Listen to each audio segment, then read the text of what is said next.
Et si tu pouvais enfin reprendre le contrôle de ton temps avec quelques astuces simples? Combien de fois tu t'es dit aujourd'hui je vais être productif pour finalement finir frustré et submergé par les distractions et les urgences? On est tous passés par là, mais voilà, être organisé, c'est pas vraiment suivre un planning parfait, c'est avancer sur ce qui compte vraiment et à ton rythme, avec sérénité. Dans cette vidéo, je vais te montrer comment y arriver avec des petits outils pratiques et des habitudes simples. Alors installe-toi et prépare-toi à transformer ton quotidien un jour à la fois. Moi, le plus important, c'est l'organisation et c'est ce qui va justement nous permettre d'être productif ou du moins éviter la procrastination, parce que si on n'est pas organisé, on va tout avoir mélangé dans notre tête et on va plus savoir ce qu'on doit faire, pour quand on doit le faire, avec quelle date, et en fait on va être complètement perdu. Il y a plein de choses qu'on va louper, qu'on va oublier et ça va nous causer beaucoup de tort. Il faudrait déjà commencer par ça. Je vais vous partager déjà quelques astuces pour l'organisation et pour être mieux organisé, que ce soit dans la vie en général ou même pour les cours. Et après je vais vous donner les meilleures astuces, qu'elles soient scientifiques ou même testées et approuvées par moi-même. Enfin des meilleures astuces justement qui t'aideront à te motiver, à te lever tout simplement pour faire ce qu'il y a à faire pour la date prévue, la deadline. Donc voilà, ne vous démotivez pas et on commence de suite avec la première astuce et pas des moindres. C'est juste là. Le planning, c'est ce qui sauve une vie premier degré parce que ça te permet vraiment d'avoir un visu sur ton mois complet ou sur une année, ça dépend des plannings que vous avez. Moi personnellement, c'est pour un mois et dans la vidéo que j'ai fait la semaine dernière, je vous avais dit que je devais les changer, mais c'est vrai que j'ai pas eu le temps de le faire et vu qu'on est encore en vacances, mais que là on reprend bientôt les cours, je pense que c'est le meilleur moment pour le faire. Ça me permettra d'avoir un visu sur tous les contrôles, les examens et les événements clés qui vont se passer dans les mois à venir, surtout que moi je suis en terminale et du coup j'ai vraiment pas mal de choses qui vont arriver toutes d'un coup, surtout là en janvier. Donc je pense que le mieux à faire c'est d'aller prendre mon petit carnet à planeur et de planifier mon mois de janvier, février et je sais pas si je fais mars. En vrai je pense que je vais le faire comme ça me permettra d'avoir 3 mois tranquilles et ça me permettra aussi de noter tout ce que j'ai à noter. C'est vraiment je pense la base pour moi. Si je fais pas ça, je sais que je suis pas organisée. Si c'est pas noté, pour moi c'est pas important et du coup je le fais pas. Donc je note tout et ça me permet de me donner un petit coup de boost et me dire que bah, j'ai pas le choix de faire en fait.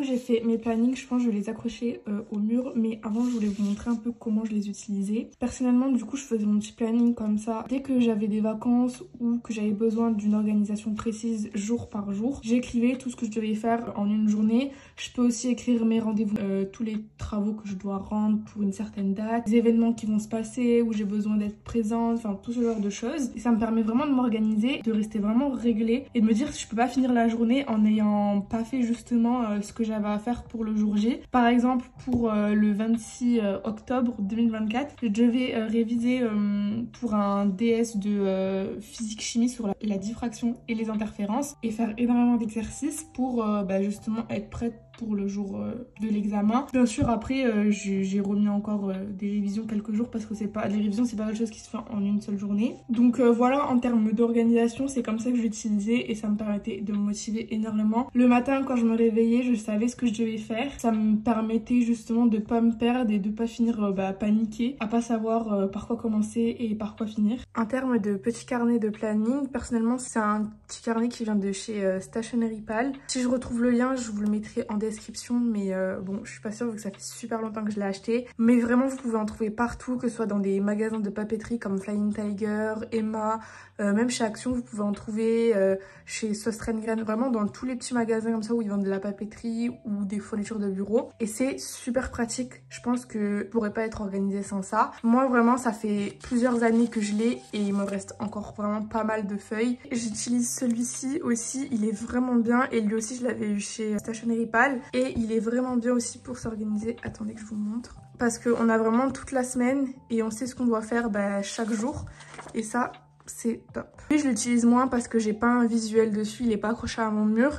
Et moi, je préfère avoir quand même un visuel sur ce que je dois faire et pas l'avoir dans un carnet enfermé. J'aurais pas l'habitude justement d'aller le prendre et d'ouvrir et de regarder ce qu'il y a à l'intérieur. Donc c'est vrai que celui-là est plus pratique. En termes de place, celui est moins encombrant parce que du coup, ça a juste un petit carnet. Et donc vraiment, celui-là, il est vraiment top aussi. C'est un type de carnet que vous pouvez trouver aussi un peu partout. Si jamais vous trouvez pas de magasin où vous pouvez trouver justement ce genre de planeur, vous pouvez vous rendre sur Canva et imprimer des petits calendriers tout faits. Je vais vous montrer parce qu'il y en a vraiment beaucoup et des super esthétiques. Donc si vous avez une imprimante ou que vous pouvez aller chez l'imprimerie, c'est vraiment le meilleur truc à faire et c'est moins cher aussi. Vous avez juste à aller dans la petite barre de recherche et marquer planeur. Et normalement vous aurez tous les petits planeurs qui sortent. Voilà, et je trouve ça super, vraiment c'est incroyable. Vous avez cette façon là, ça c'est pour les semaines.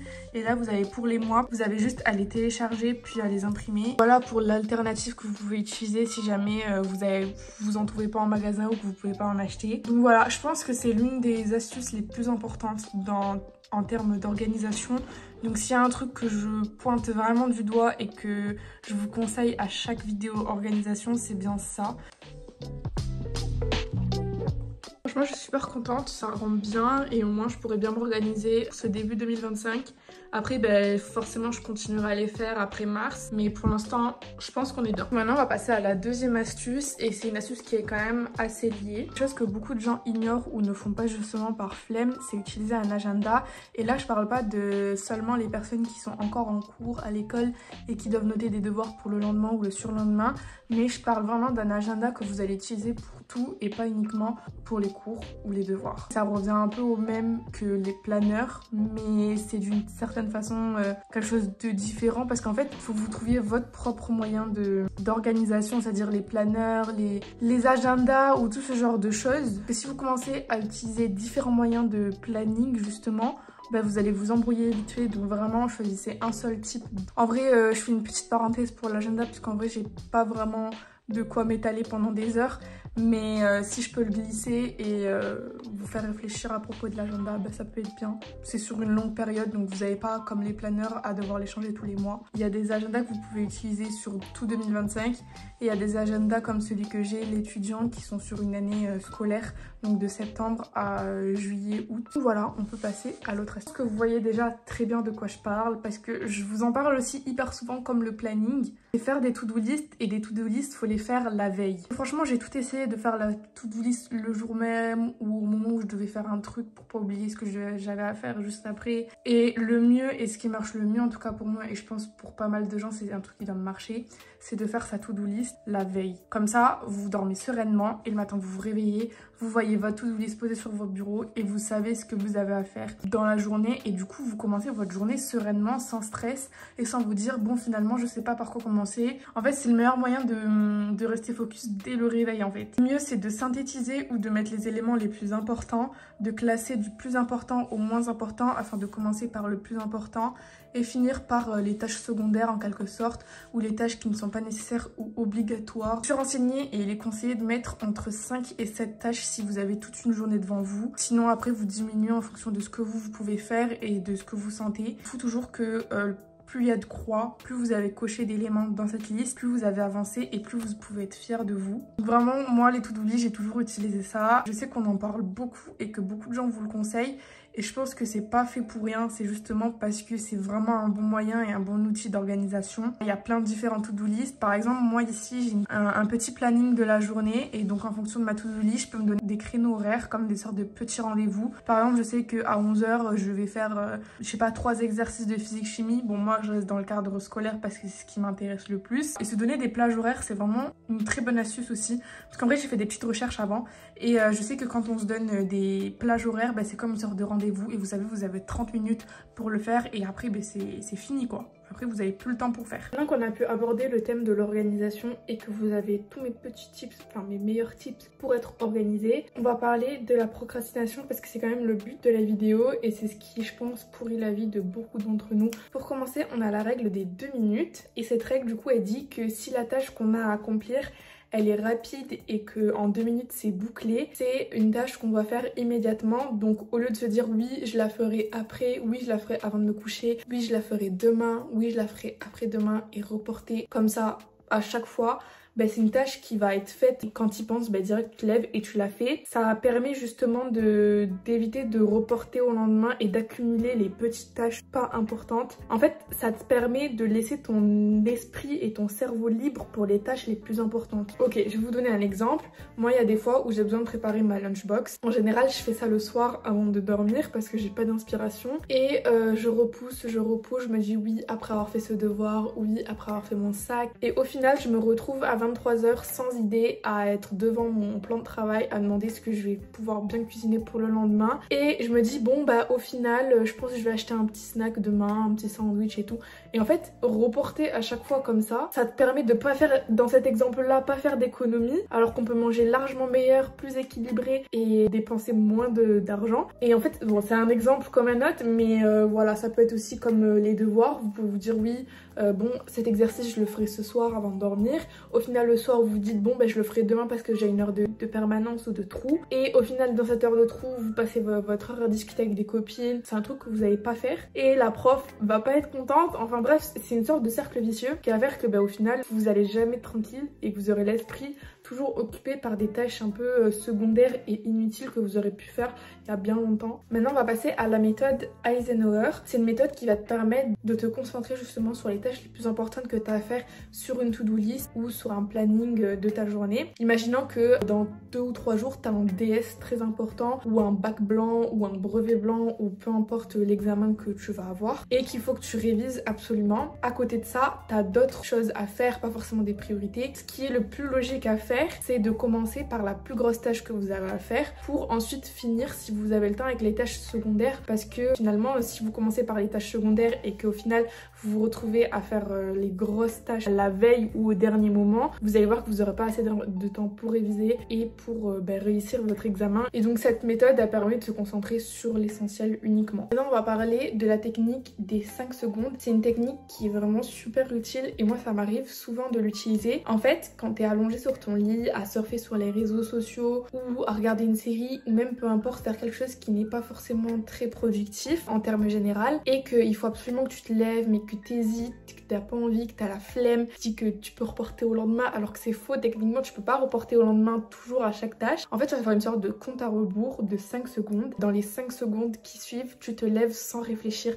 Le but c'est vraiment de ne pas réfléchir parce que si tu réfléchis tu vas trouver toujours des excuses pour repousser encore plus le temps pour faire ta tâche et arriver et te rapprocher de plus en plus de la deadline. Donc vraiment testez cette technique, juste ne réfléchissez pas, comptez jusqu'à 5 et levez-vous. Et après vous allez voir ça va aller tout seul. L'autre technique, celle-là c'est pas une technique que j'ai mis dans ma petite liste, je viens d'y penser de suite et c'est quelque chose que j'aime beaucoup faire. Vu que je suis une fille qui aime beaucoup faire du journaling, je sais que c'est quelque chose qui me met naturellement à mon bureau et du coup quand j'en fais, je suis assise dans mon bureau et dès que j'ai fini le journaling, j'ai une chose à faire, c'est travailler. Et vu que je suis déjà à mon bureau, j'ai pas à me lever de mon lit à mon bureau, ce qui est déjà une tâche assez compliquée. Donc finalement ça aide pas mal. S'il y a des choses que vous aimez bien faire et pour lesquelles vous avez besoin d'être sur votre bureau, ça peut être une motivation pour aller vers celui-ci. C'est quelque chose d'assez basique mais que beaucoup d'entre nous ne font pas.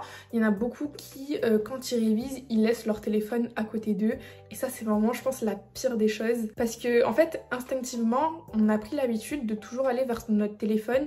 Et d'ailleurs j'ai écrit un script de vidéo et je sais pas, en fait j'hésite à vous la sortir. C'est une vidéo où je parle des addictions et des réseaux sociaux et en fait c'est un type de vidéo que j'ai jamais fait et du coup je sais pas si c'est un truc qui vous intéresse. Du coup n'hésitez pas à me le dire parce que moi j'ai beaucoup aimé écrire le script et je me suis dit que ça pouvait être quelque chose de très enrichissant. Souvent quand on en est addict on s'en rend pas forcément compte et moi j'ai la chance de, quand je passe un peu trop de temps sur mon téléphone, j'arrive à me raisonner, à me dire c'est bon maintenant j'éteins. Et comme je suis quelqu'un de très créative et que j'aime beaucoup ça, ça me permet d'un peu dévier et d'aller faire autre chose que rester sur des écrans bêtement toute la journée. Pour ça il y a pas mal d'astuces. Vous pouvez demander à vos parents de mettre un contrôle parental. En vrai je pense que là c'est s'enfermer à soi-même. En fait je sais pas comment expliquer mais je pense que de vous-même vous le ferez pas et moi-même je serai là en mode Non, en fait, je sais pas. Mais des fois, c'est mieux, en fait. Vous allez voir que vous allez pas regretter. Après, sinon, vous pouvez vous aussi vous mettre des limites si vous y arrivez. Vous pouvez télécharger des applications qui vous permettront de bloquer votre téléphone, l'accès à votre téléphone et aux réseaux sociaux pendant une durée limitée. Et donc,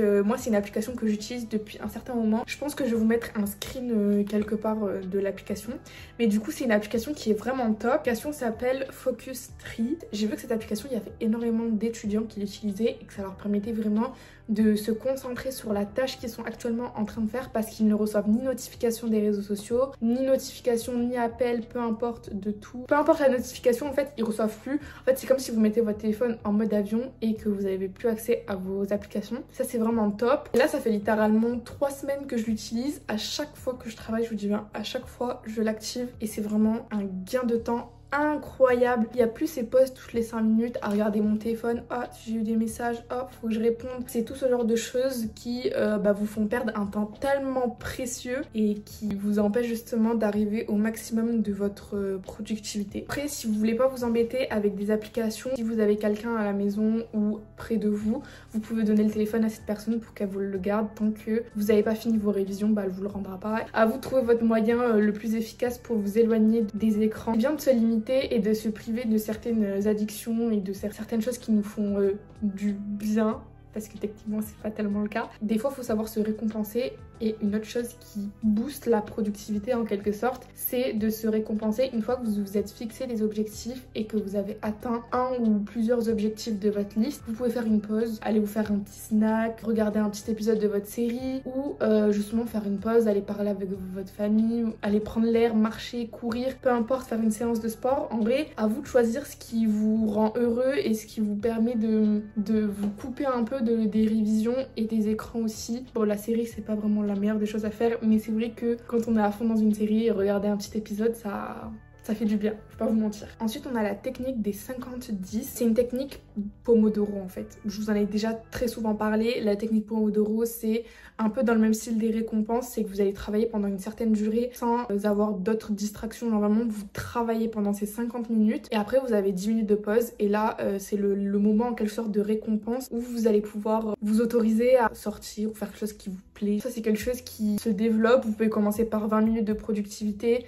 5 minutes de pause ou ensuite évoluer et petit à petit agrandir ce temps de tâche ou ce temps où vous êtes productif. Et ça va développer votre productivité d'une manière que vous imaginez même pas. Donc vraiment, si vous avez l'occasion de faire et de tester, n'hésitez pas. Je fais des recherches et j'ai vu pas mal de personnes parler de la technique des 80-20. J'ai pas très bien compris le principe, donc je vais peut-être me renseigner un petit peu plus. Ça dit qu'on doit être concentré sur les 20% des tâches et ça est censé nous apporter 80% de résultats. Cette technique s'appelle le principe de Pareto. Je vais aller faire des petites recherches là et je vais essayer de vous expliquer ce que j'ai compris. Ok, donc après avoir fait des petites recherches, en fait c'est pas si compliqué et je trouve même cette astuce vraiment top. Je pense que je vais l'utiliser. C'est une fois que vous avez établi la liste de toutes les choses que vous avez à faire dans votre journée ou dans votre semaine, vous allez vous concentrer sur les 20% de tâches les plus importantes. Ça va vous permettre d'avoir 80% des résultats finaux. Hors de ces 20% des tâches importantes, on a des petites tâches secondaires, des tâches qui ne servent pas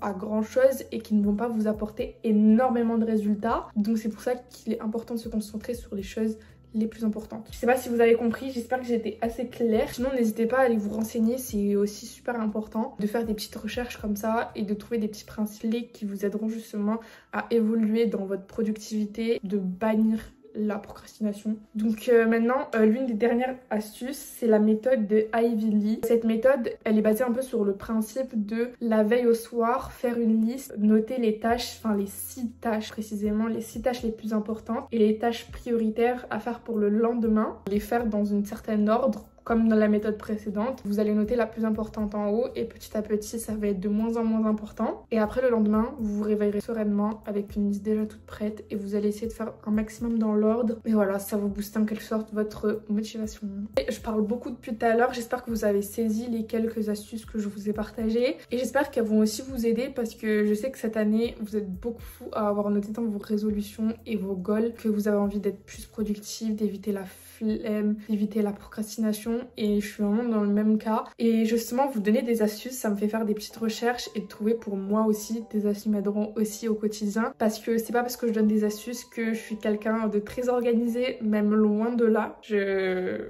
Voilà. Mais bon, on est là pour évoluer ensemble et j'espère qu'on arrivera à réaliser tous nos goals cette année et à évoluer. Donc voilà, cette vidéo est finie. N'hésitez pas à me dire si la vidéo dont je vous ai parlé vous intéresse. Faire une petite vidéo où je vous apprends des choses, où on parle, où on discute un peu de tout et de rien. Et si vous avez des thèmes précis que vous voulez que j'aborde pour faire des petites recherches et tout, n'hésitez pas. Sur ce, je vous souhaite une très bonne année 2025 et je vous dis à très bientôt. Bisous!